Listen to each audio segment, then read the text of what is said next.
Constantly talking about new cameras is not something that I typically do on my channel. When I find a camera that I like, I tend to stick with it for a while.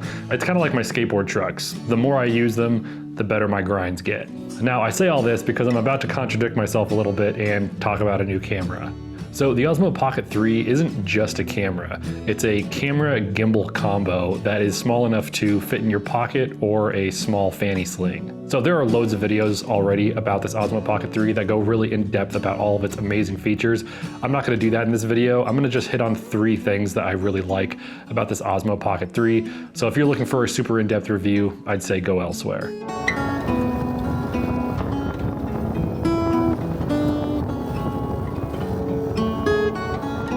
So a quick disclaimer, this video isn't sponsored in any way by DJI, but DJI did send me this Osmo Pocket 3 a couple months ago as part of a campaign that I did for them. So although I do have a very big bias towards DJI products, this is an independent video and all of these thoughts and opinions are my own.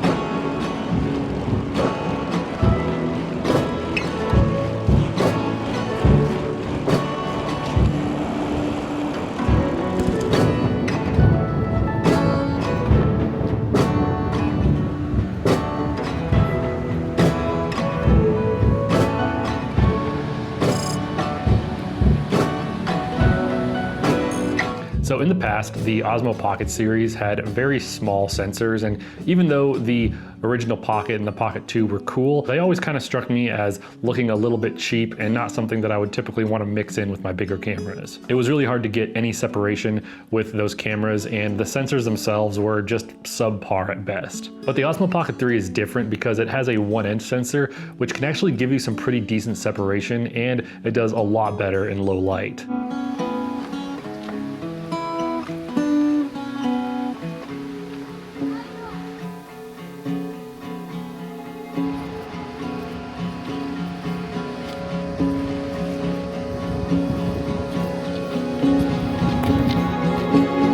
I think that sensor size and how clean a sensor is something that's often overlooked with a lot of cameras. So I like that this Osmo Pocket 3 has a larger sensor, and it's a really clean looking sensor, and it doesn't look too digitally sharp, which has definitely been a problem with some of the past DJI Pocket series cameras.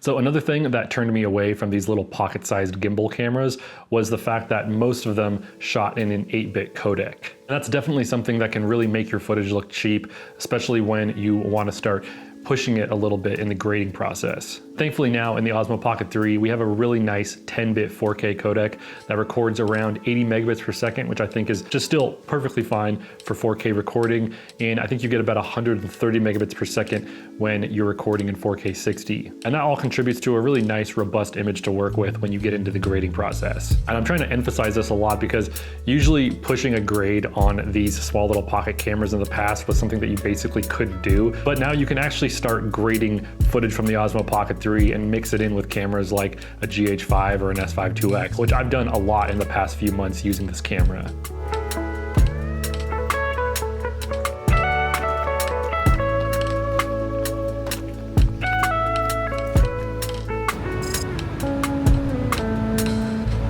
And that brings me to D-Log-M. Now I think that D-Log-M really takes this Osmo Pocket 3 from being a tourist Instagram-y type camera to a camera that filmmakers can actually use in their projects. I found that using D-Log-M gives me plenty of dynamic range and it's pretty easy to grade. But if you're not really that into grading and you don't have something like Cinematch to convert it into a different log profile, I did make a LUT pack specifically designed for the Osmo Pocket 3. So I've used these LUTs throughout this video and they're gonna work perfectly on the Osmo Pocket 3 shooting in the D-Log-M profile. I've been curating and tweaking this LUT pack for the last couple of months, so if you would like to check it out, it's not super expensive. I'll have a link in the description below.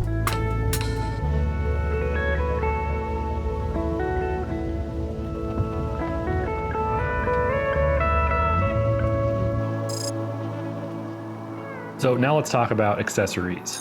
So the whole idea with this camera is to stay small and nimble, so I don't like to add any accessories that are going to bulk it up too much. But here are a few things that I love to pair with the Osmo Pocket 3. So the first thing is this newer magnetic variable ND filter. So I'm not someone who uses auto exposure with this Osmo Pocket 3, even though I know a lot of people do. When it's bright outside, I like to keep my shutter at 1/50th of a second, so I use this little newer variable ND filter. Super cheap. It might soften the image a little bit, but I don't care. I think that this works really well. It's magnetic. The only thing I don't like about it is that it's very easy to lose. So the next thing is this little plastic cover, which protects the screen of the Pocket 3 as well as the actual camera. So the Pocket 3 comes with a nice little carrying case, but this does get a little bulky, and when I'm just out and about, I like to throw a few things in my fanny pack. So this little cover just ensures that when I throw it into my fanny pack, the screen of the Pocket 3 and the camera itself aren't going to get scratched up. So the last thing, which is a little bit more expensive, but I'd highly recommend, is the DJI Mic 2. All the audio that you've been hearing in this video has been coming through the DJI Mic 2 with a DJI Lav mic straight in to the Osmo Pocket 3. So if you'd like to see an entire video about how cool the DJI Mic 2 is, I made an entire video about it that you can check out right up there. The Osmo Pocket 3 with the active track feature is actually pretty cool. So as long as it can see my face, it'll keep me in frame. Pivot fakie. Oh, it still got me. So at the end of the day, this Osmo Pocket 3 is amazing.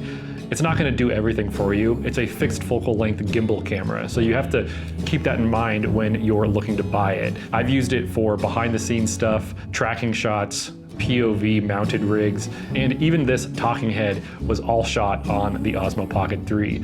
So there's just a lot of stuff that you can do with it, and I think that it's a great addition to any filmmaker's kit. So yeah, those are my thoughts on the Osmo Pocket 3. I think it's one of the best pieces of filmmaking gear that's come out in a really long time, and I'll be using it for all of my behind the scenes stuff because it's just such a small and convenient camera. Anyways, thank you so much for watching. I'll have a playlist pop up in a couple seconds with some videos that I think you might like. Take care.